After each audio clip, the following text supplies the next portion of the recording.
Hello and welcome to the 2023 TeachersRunClub Wellbeing podcast. My name is Daniel Chaplen and I'm the founder of TRC. Throughout 2023, I will be speaking with a wide variety of people with information to share that can help our all-round well-being. Topics include the nutrition we use to fuel our day and our runs, running coaches, meditation practitioners, and lots more.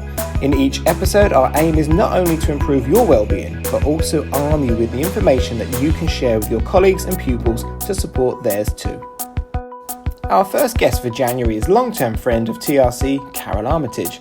Carole is the founder of luxury dark chocolate company 80 Noir Ultra, a dark chocolate you can eat or drink, use before you go to bed, or use to energize your run. In this chat, we focus on two areas: how dark chocolate can help with your well-being in ways you may not even know, and how you can share that information with your class or your school.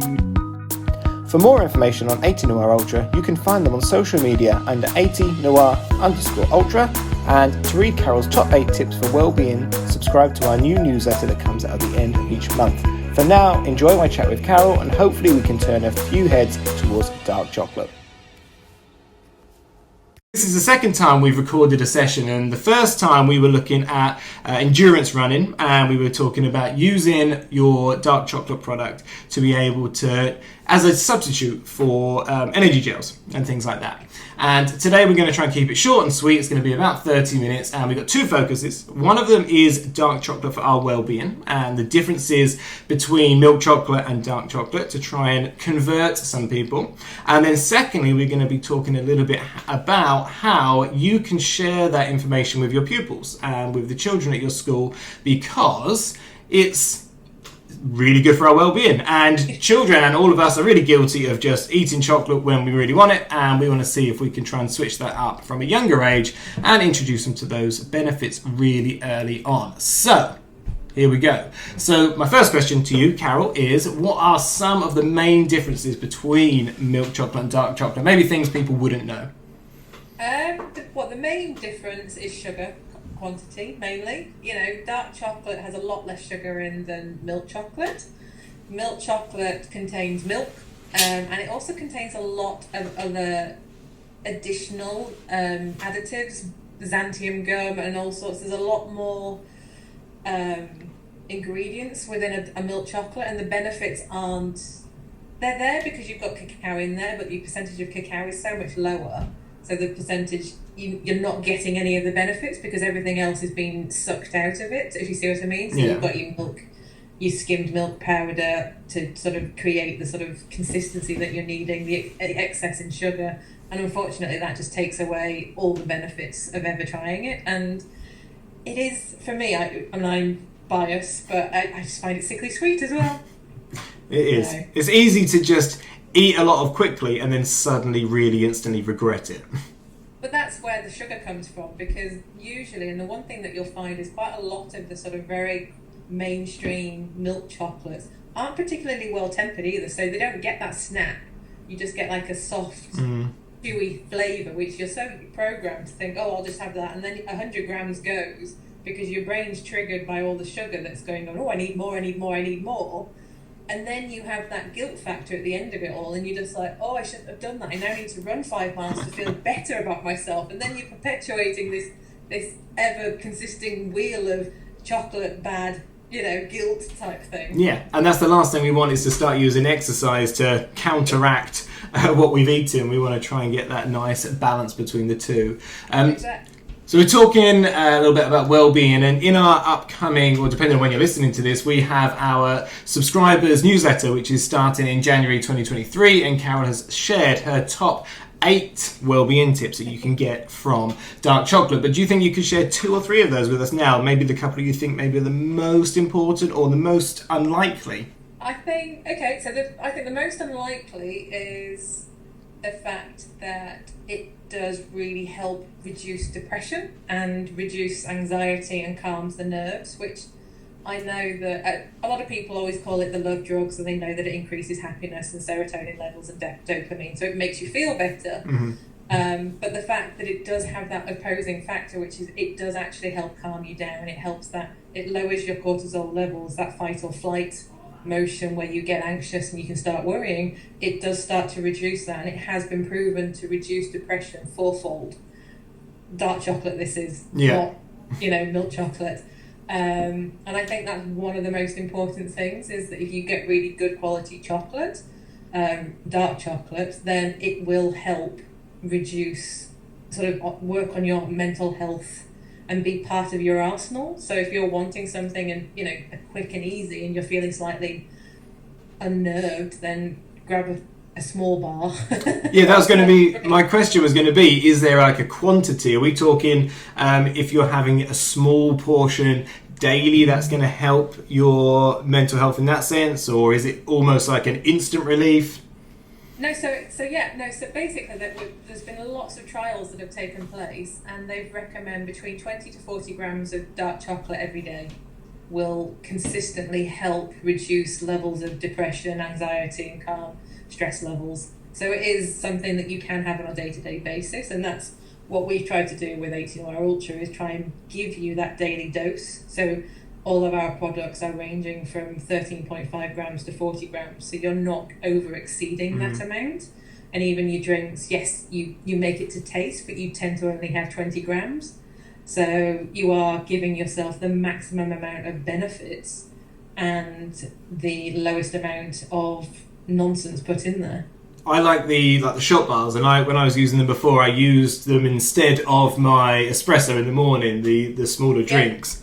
Obviously you've got the correct name for those. That's just what I referred to them as, because that's how I just would drink them, as the mini bars. As a mini bar. To be honest, I think it messes with people's head, because it's a bar of chocolate. So when you look at it, you go, it's a bar, I should just eat it. But it is perfect. It's the perfect size to make and replace as a coffee substitute. So if you, for whatever reason, if you're trying to remove yourself from caffeine or reduce your caffeine, or if you are pregnant, or if you're wanting a wake-up call, it is a great coffee replacement and tea replacement, to be honest, because it does give you that clarity and boost in the morning, and without the jitters. It has 0.0006 milligrams of caffeine. So the main stimulant is theobromine, which is a gentle stimulant that gives you that clarity and wake-up call, but it does it gently. So by the time you've had it and you go to work, you're wide awake, fully awake, and focused to do what you need to get done on the best footing.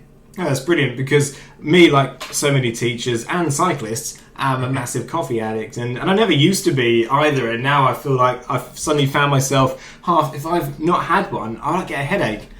And it might be an hour into the morning, and for whatever reason I've missed my coffee. I'm like, why have I got a banging headache? And then I realise why.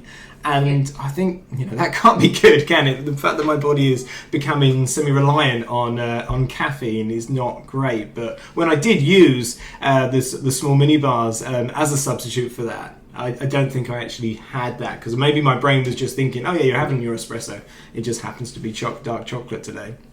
Yeah, and I think there is a bit of an education about how people can change their thought process, because it's so ingrained in us to think that chocolate is bad for us, and so especially to think, I can't have it for a morning, or I certainly can't have it as a coffee replacement or something like that. But the fact is, you can. Yeah. You just have to choose good quality dark chocolate.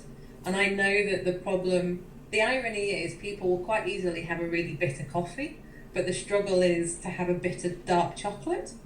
Yeah. It's something in their brains that go, no, I can cope with dark bitter coffee, but I can't cope with dark chocolate bitter. So that's why one of the major reasons why I created 18 Hour Ultra is so we could remove the bitterness. So it gives that bridge for milk chocolate lovers to have all the benefits of the dark chocolate without sacrificing on the flavour. I think something you just said there is about the quality. If someone was worried about the cost, it's so easy to get a massive bag of milk chocolate, isn't it, for next to nothing. If you're going to pay for something of quality, you're obviously going to be paying a little bit more than what you would, but you don't have to eat as much. You don't need the same amount, do you? So if you actually broke that cost down over portions, it probably wouldn't be that different. Well, we've done quite a few studies on this, and the 1 kilo bag that we have, that's £33. Yes, it sounds like it's a lot of money, but it's 1 kilo, and you actually get 74 cups of hot chocolate from it. Wow. If you can compare that to a Cadbury's 1 kilo, which is £11 something, that gives you 25 cups of hot chocolate. So it actually works out, ours is 47p per cup and theirs is 49. Yeah. So, you look at the cost and then you kind of actually look at the detail behind it. We're actually better and less is more, basically. And that's how I think it should be. We're trying to give you a luxury chocolate without any sort of limits.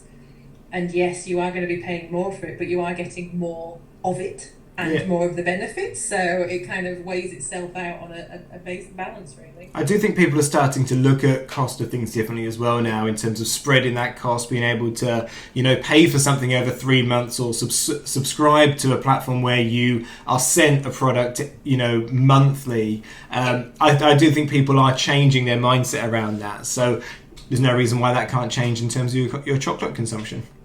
No, I don't think so. And I think also the fact that you've got the choice, you don't have to eat it, or you don't have to drink it either. You can eat it depending on whether you prefer to drink the chocolate or eat the chocolate.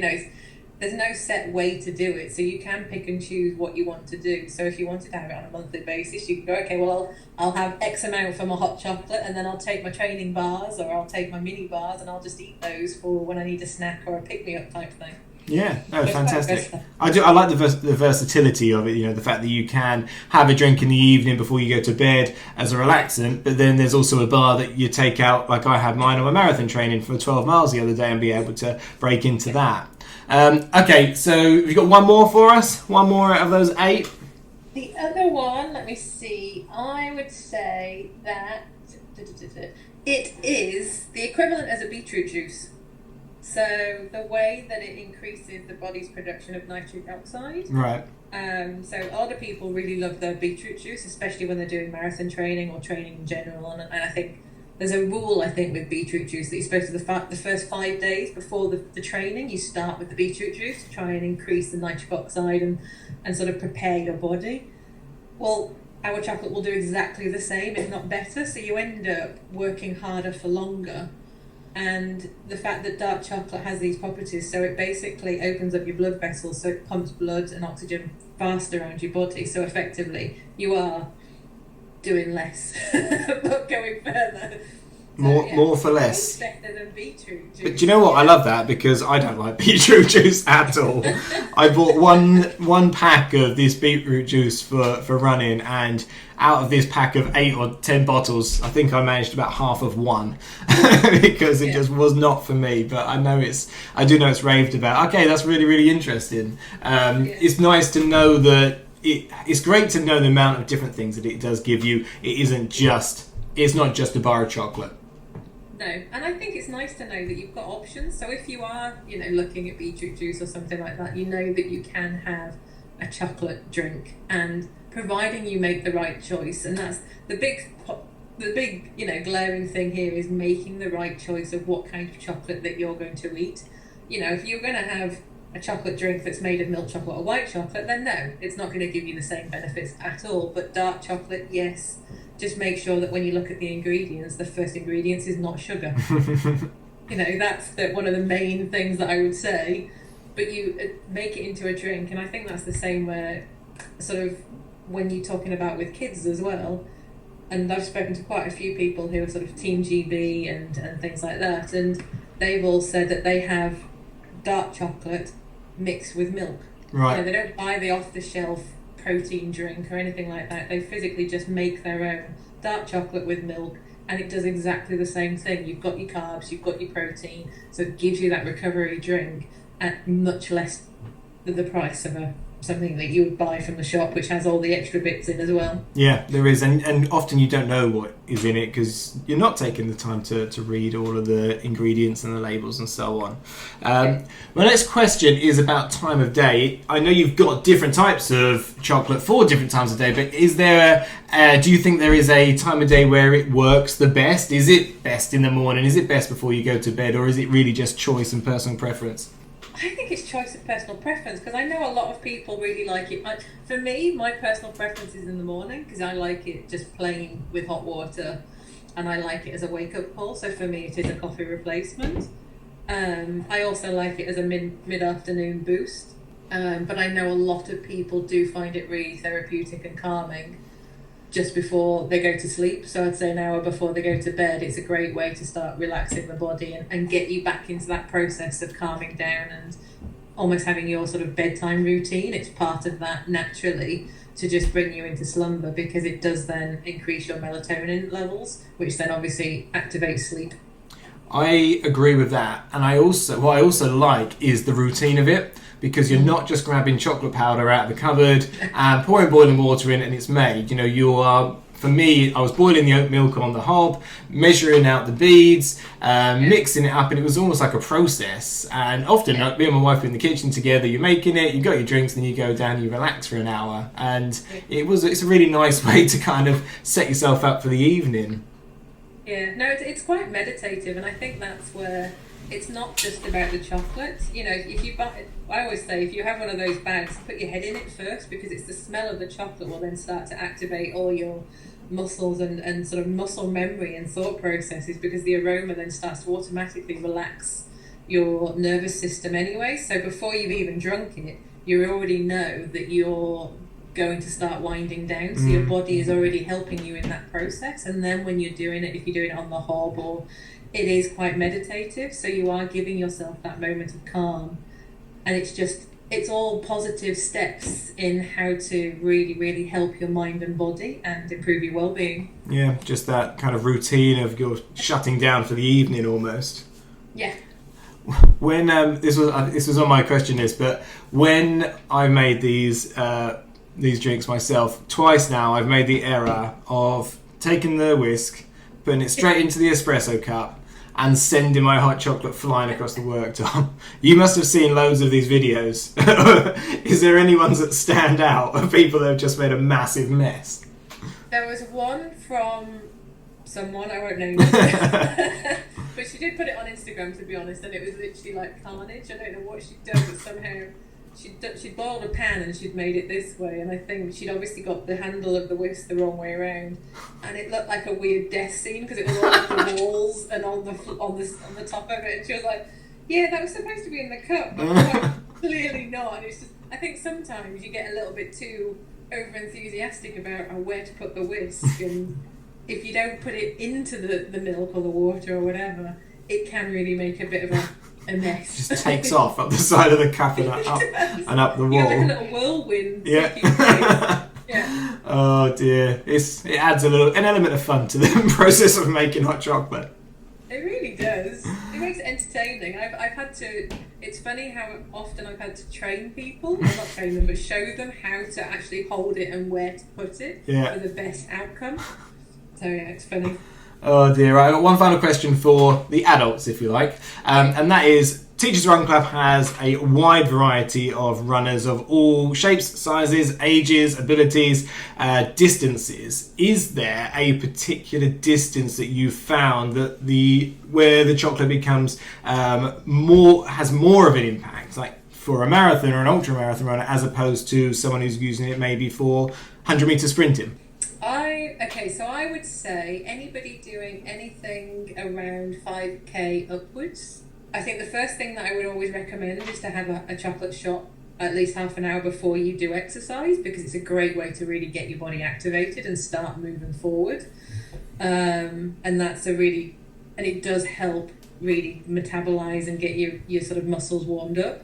But then I think, and if you're doing a short distance, then I wouldn't necessarily ask for anything more. But then if you're doing a long distance, I would think about putting in extra training bars, so like the booster bar or something midway.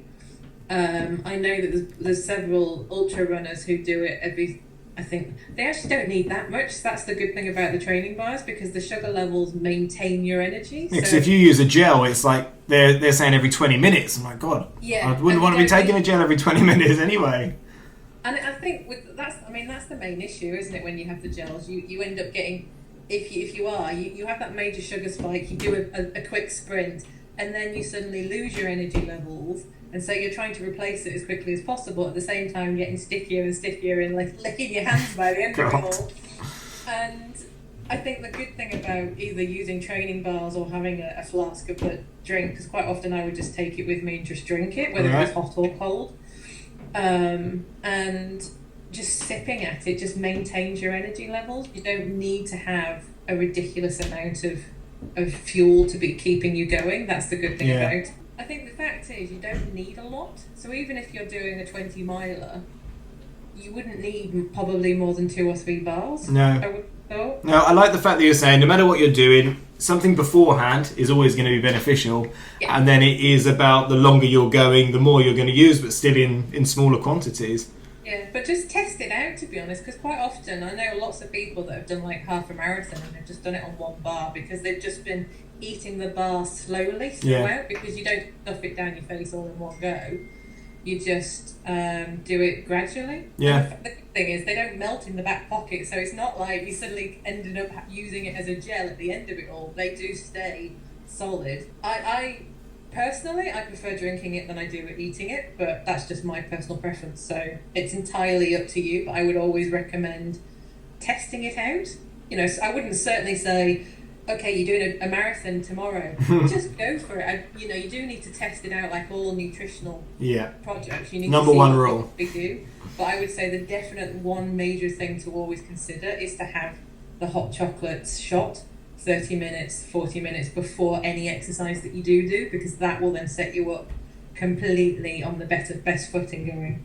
Fantastic. All right. Well, for the next 10 minutes or so, we'll just look at how we're going to share this information with our children. Now, I think, and I was trying to remember the first time that I came across dark chocolate as a child, and I think it's when I was learning about the Aztecs and the Mayans in probably year 5 or year 6, and I remember trying avocado and I remember trying dark chocolate. And I can't remember what I thought of it, but that was the first time I ever really tried it, and it wasn't something that we had in our house. It wasn't something that anyone was eating. So for the teachers who are listening, have you got any experience of working with teachers? I know we spoke about this briefly before. Are there any tips or tricks that you've kind of come across as a good way of sharing the information behind it? So I would make it into a fun experiment with the kids. So it's more about them trying to find out the answers themselves rather than just plainly talking at them. And I've done it a few times. So I think I mentioned my sister-in-law is a teacher in Germany, and I've done quite a few online sessions with their kids talking about chocolate. And I think one of the best ways is to almost do like a taste test with them, get them to put a blindfold on, put white chocolate, milk chocolate, if you can get ruby chocolate, get that too, and dark chocolate, and get them to try and at least organise where they think it, you know, from bad to better, what scale it's going to be on, and then start slowly introducing how and why the story is that it is, and why these chocolates are like this. So white chocolate doesn't contain, it, you know, contains cocoa butter but not cocoa mass. You know, milk chocolate contains small amounts of cocoa mass and more sugar and things like that. And also, I mean, there's a terrible way of doing it, which is getting like sugar cubes and lining them all up, going, this is the amount of sugar cubes you'll get in this 1 bar, and this is what you'll get with the dark chocolate. You know, so they can physically see it with their own eyes, because I think a visual thing is so much better sometimes. It is. It's very eye-opening. I know that we've done that with fizzy drinks with the children in school, and they've had 7 or 8 branded fizzy drinks, and the children have to then put them in order of what they think has got the least to the most. And I'm pretty sure that there was a milkshake from a very well-known fast food chain that topped the ladder by a significant amount.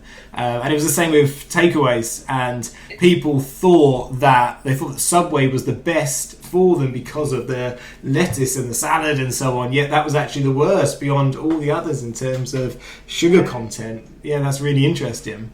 And I think it's down to, I think it is about, I mean, kids are really, really smart. They instinctively know, to be honest, and I think sometimes you telling them stuff, they just don't necessarily want to take it all in. But if you show them and explain it to them, and maybe, you know, once they've done the taste test of white chocolate and milk chocolate, dark chocolate, then you get a variety of different dark chocolates and go, okay, well, which ones do you think, you know, maybe a 65%, a 75, an 85, a 95, and then 100, you know, mark out which one you think is the strongest and put those in order that way. And then they can sort of see which ones they prefer, and then they can start to work out their taste buds are coming out. Whether, because a lot of kids these days, I have noticed there's a bigger trend that kids are more open to having dark chocolate, and I don't know if that's because their parents are eating more dark chocolate, so it's just around in the house. Yeah. But it does seem to have changed very slightly, that more kids are open to trying it. So it's a case of, okay, well, maybe you can cope with a 65%. That's better than a 45 and a 35%. So you're on the stepping stone of making the better choices, and then sort of just going through and explaining, the reasons why originally people had chocolate in the first place. They had it for energy. They had it for building the Aztec buildings, those sorts of things. It was all about royalty. It was used in instead of wages. It was really revered the same amount as gold type thing. So people were bartering with it instead of... As a currency. Yeah, and like in wartime, people used it in lieu of wages.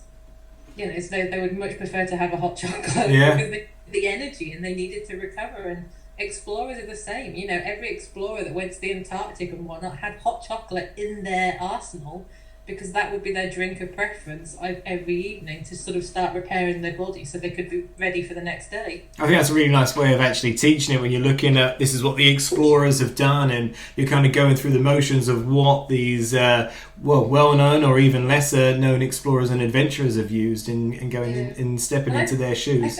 I think it's also inspiring them, rather than just handing out facts and figures and stuff, because I know when I was a kid I don't remember any of those. I'm rubbish when it comes to dates and times and things like that, but the stories that I remember are the ones that have got actual stories to them that captured my imagination. And I think things to do with explorers or things to do with wartime and things like that, people can get their head around because they can see it in their mind and they can understand it. And then obviously when you're showing them the chocolate, and you could show them how it's made or how it used to be made, the fact that because obviously nobody had a whisk at that point, they pour it from large jugs and stuff, so that you could get them to try and pour it to see how much they could try and make a foam from the top of it.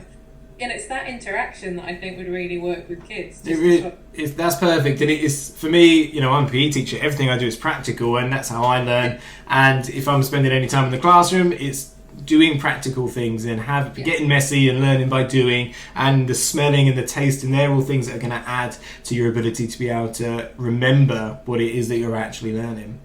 Yeah, and I think that then at least it makes it fun for them as well. And I think, if you're wanting to get them to associate chocolate with fitness, you can then kind of say, okay, well, we'll have a bit of a race. We'll have 5 of you not have chocolate, make sure that they're all evenly balanced in skill levels and whatnot, because otherwise it could be a little bit outnumbered. And then 5 of you trying it with chocolate, and see how it works, and just see, so they can see for themselves. Yeah, seeing their energy levels. The final part that I thought was quite interesting was to talk about sustainability, because at my school, one of my jobs is looking after the eco team, and they're a brilliant group of children, and they're so passionate about all these projects that we do to help the environment, whether that is as simple as trying to recycle, or at the moment we are working towards Eco Schools Cut Your Carbon Week, and they're organising a clothes drive, because the fashion industry produces 10% of the carbon that goes into the Earth's atmosphere, so we're trying to counteract that by re-loving our stuff. You can tell that I'm well versed in this, because we're doing it at the moment. But that's why I wanted to talk to you, because when I was looking through your website, there's quite a big portion of what you're advertising shows how sustainable your product is.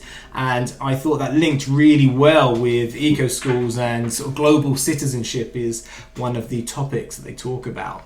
Is there any particular things that stand out, do you think, within the sustainability of your chocolate you think might be really interesting for the children? I think for us it's about re-education, to be honest, and it's re-educating the farmers of how to have good practice within the environment, so they can look after the cacao plantations and actually keep growing, because what a lot of the time is, and also abolishing slave labour at the same time, and child labour, that's a huge one, but also looking after sustainability of the actual cacao plantation and making sure that it thrives within the environment that it's in.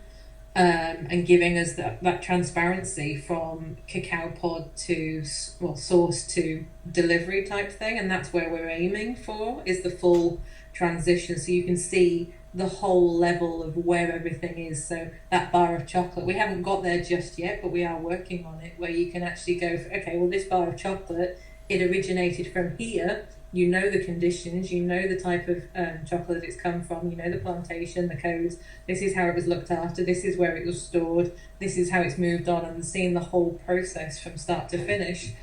And I think the other part is that we haven't got there yet, but we are looking at obviously our sustainable packaging, which is trying to be environmentally friendly, and have the goal is by 2025, 26 to have all sustainable packaging. So it will hopefully be a fully, sustainable company by that point. But obviously that depends on other factors that need to take place at the same time. But it would be great. And I think what we're trying to do is maintain that all the additional items that we look at throughout the whole logistical side of operations and things. So when you're looking at packaging and you're looking at deliveries, we're trying to reduce the carbon footprint. So everything is local to the warehouse that we're working towards. Right. Or trying to be as local as possible. So we are trying to reduce the carbon footprint around. It does necessarily mean that things are slightly more expensive, because obviously it could be cheaper to get things in Europe or in China. And that's the problem that we have with sustainability, isn't it? Is the cheaper things aren't good for the environment. But it is working, and sometimes when we do the packaging, we try and reuse some of the packaging that we've already received. So it might, from that side of things, rather than trying to waste any of the packaging, we do try and use that. And the same with the chocolate. We don't waste any of the chocolates, like with the I forgot what they're called, the wonkies, the training bars. Right, okay, yeah. There is no waste to any chocolate that we have. It's all brought back into the system, so there's nothing that extra at the end of it all. That's really nice, and it links into the eco school sort of ethos of the children understanding how, like you say, from when the product is sourced through to when it's on their table, has it been ethical, has it been sustainable, and about things like palm oil, and the children beginning to look at the packaging and is the product that I'm using, has it got sustainably sourced palm oil or not? I have no palm oil, so I'm Exactly. So this is 18 Noir Ultra is a company that schools should definitely look into when they are learning about these sustainable companies. So I love it. I love everything about the product. I love working with eco schools and trying to really push that element for the children to understand. And I've had conversations with parents before, and they're saying like, what have we been teaching these guys? Because they're coming back and they're checking all of our products and they're recycling, and we're like, oh, we're going too hard. And they're like, no, we love it. It's brilliant because it's making us really think about, how we're living. I think it's important. I mean, they're the future, aren't they? So I think if we can educate and sort of relearn, and I think that's the biggest problem that I've found by starting this, is that everybody has a preconceived idea of what chocolate is because of consumerism, because of what we've seen on TV, because that's what we've been shown. Everybody thinks that hot chocolate should taste like a certain purple brand, and it's just not that at all. That's not what real chocolate should taste like. And so there is a massive learning curve, which is taking place, and it is getting steadily better and better. But fundamentally, we need to start teaching the children, because they're the future. They will then start making that positive change forward. And if we can get them to make positive steps forward, we can also help start reducing obesity and all those other things as well. So it's like tick, tick, tick. Get one thing right and the other things will follow. Exactly. Well, look, thank you so much, Carole, for your time. I think that that's a really nice amount of time. 30 minutes, perfect for someone to listen to for their speed session when they're going out for their run on whatever night of the week it is. If people want to find you on Twitter and Instagram, you're 80noir_ultra on both. Yep. I did double check. And 80noirultra.com online. And I can definitely vouch for these products because I love them and I am using them currently in my London Marathon training. My thing that I'd like for the listeners, a call to action, if you like, is have a chat with your children, see what they know about not about 18 Noir specifically, but about dark chocolate, and what they know, and throw some of those facts at them. And if you're subscribed to our newsletter, you'd have 8 facts that you'd be able to throw at them as well. Carole, in the future, I'd love for us to be able to put some sort of lesson plan together. I think for the teachers to be able to use and kind of follow if you were interested. definitely. I would love to. I think it's definitely a thing of what I want to try and achieve and move forward with the company as well. Oh, brilliant. And then for runners, soon, when you're thinking about what your energy fuel is going to be this year, you can give it a try. You never know. And like we said, try a small amount of it and see how you get on. Before we finish, I just want to notice that I have a puppy. She's 14 weeks old, and she has been asleep at my feet for the last 30 minutes without making a single sound. I thought she was going to be up and down, but she is zonked. She's just down here. You won't be able to see her, and if you're listening, you definitely won't be able to see her.